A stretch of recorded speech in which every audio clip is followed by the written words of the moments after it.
Lui, c'est Damien.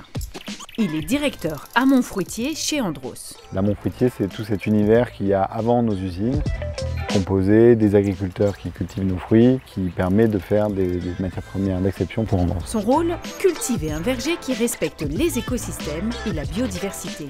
L'agroécologie, c'est l'art de maximiser cette vie, cette biodiversité. C'est essayer de se rapprocher du fonctionnement autonome d'une forêt. Ça pousse tout seul par définition. Et essayer de retrouver la fertilité naturelle d'une forêt en appliquant les mêmes mécanismes de sol couvert, de diversité, d'autonomie.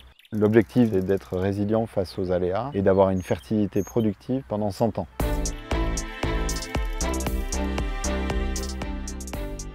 Et pour y arriver, il a été planté 400 variétés d'arbres dans des haies pour attirer les insectes et créer un partenariat avec les abeilles et avec le rucher école de Rocamadour. Lui, c'est Olivier, apiculteur et président de l'association. 70% des fruits sont pollinisés par les abeilles. Les insectes pollinisateurs ont un rôle absolument essentiel dans la biodiversité, que l'on voit malheureusement pas beaucoup parce que c'est tout petit, c'est tout petit. Et puis il y a beaucoup d'insectes que l'on voit pas du tout. Il faut savoir qu'en France, il y a 980 espèces d'abeilles recensées.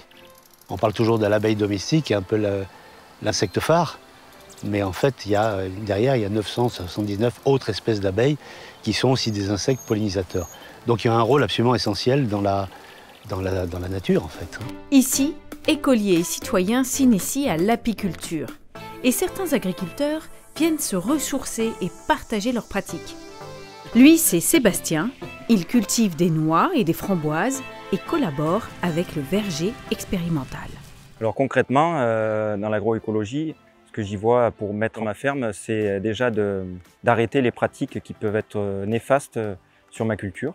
C'est-à-dire certains apports d'engrais, certains fongicides qui peuvent bloquer la plante. Et sinon après, je mets en place en fait des couverts qui peuvent nourrir le sol et nourrir les champignons et les bactéries qui sont dans le sol.